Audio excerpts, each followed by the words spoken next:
Guys, maayong hapon guys. Nag-drive ako simula Quezon City hanggang dito sa Malvar, Batangas. Almost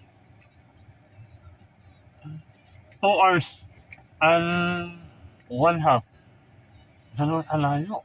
Tapos, buti na lang nakahabol kami sa yung boss ko nag-a-attend kasi ng kasal.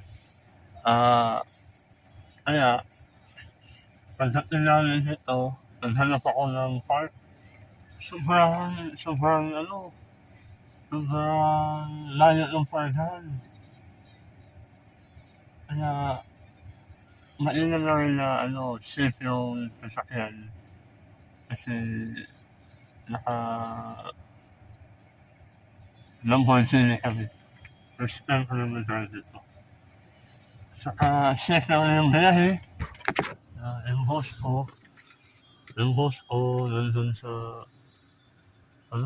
sa simbahan sa malayo. Dalawa sila.